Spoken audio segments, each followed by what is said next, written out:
আমি কি শুনছি? ওনারা আপনাকে... যে পাখি একবার খাঁচায় ঢোকে সেই তো বুঝতে পারে খাঁচা থেকে মুক্তির আনন্দ কতটা। কিন্তু আপনি কেন এইভাবে? যে মানুষটা সারা গ্রামের মুক্তির অপেক্ষায় বসে আছে সেই কিনা বন্দি বন্দি।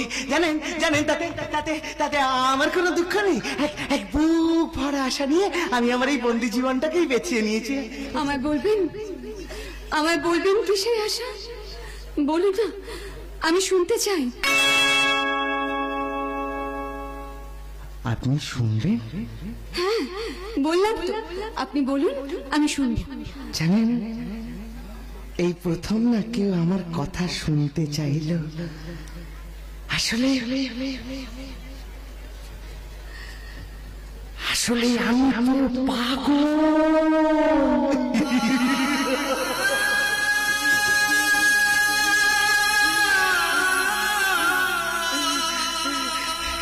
তাই ওই কালী কাকা ছাড়া আমার কথা কারোর কান অব্দি গিয়ে পৌঁছই না। সবাই ভাবে ও তো পাগলের প্রলাপ। আসলে এই পৃথিবীতে যেসব যোদ্ধারা বিনা অস্ত্রে প্রবল প্রতিপক্ষের বিরুদ্ধে যুদ্ধে নামে, মানুষ তো তাদের পাগল বলেই গণ্য করে। কিন্তু এ লড়াই যে লড়তেই হবে, লড়াই যে লড়তেই হবে। আরেক মাতৃভূমি বাঁচানোর লড়াই। আপনার মধ্যে সেই আগুন আছে, বিশ্বাস করুন কিছুটা বারুদ যা জ্বালিয়ে পুড়িয়ে ছারখার করে দিতে পারে সমস্ত অন্যায় অত্যাচার অবিচারের অন্ধকার গুলোকে। যাদের হয়ে অন্যায়ের প্রতিবাদে নামলাম, তাই তো মিথ্যের বিজয় ডঙ্কা বাজিয়ে সত্যের মেরুদণ্ডটাকে ভেঙে চুরমার করে দিয়ে গেল। তাদের হয়ে লড়বো বলুন তো? যেখানে বিশ্বাস নেই সেখানে নিঃশ্বাস নেওয়াটাও যে বিড়ম্বনা মাত্র। না, আপনাকে হার মানলে চলবে না।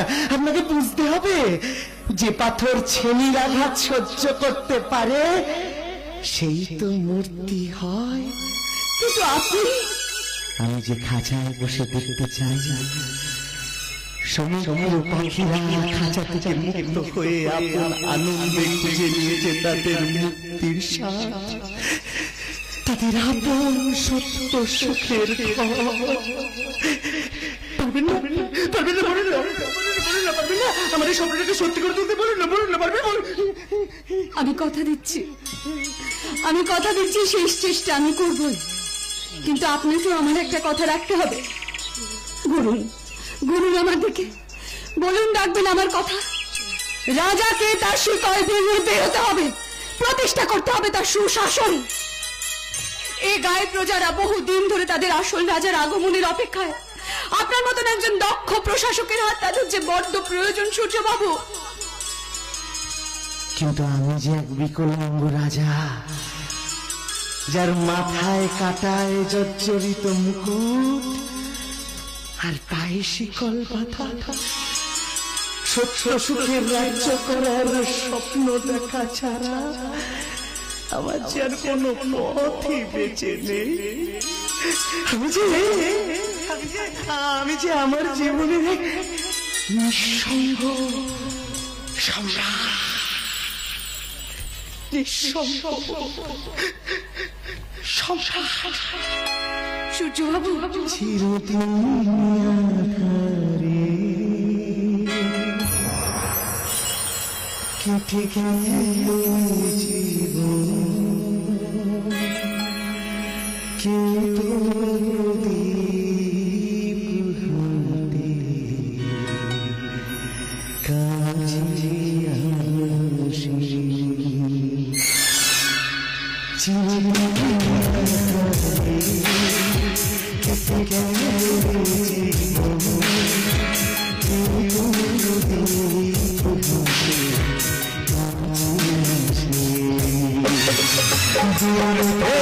দেখেছি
ভালোবাসা কি সে তুমি জানো না, মমতার ছোঁয়া কি সে তুমি বোঝে না, এই ভালোবাসা কি সে তুমি জানো না, মমতার ছোঁয়া কি সে তুমি বোঝে না।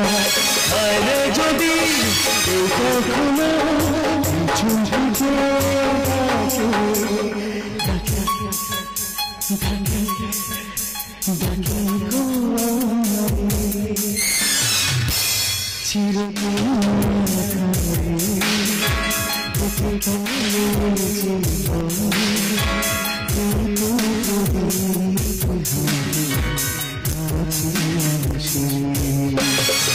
দূর থেকে দেখেছি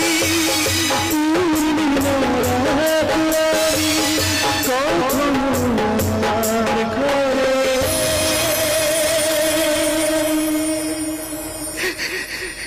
চুপ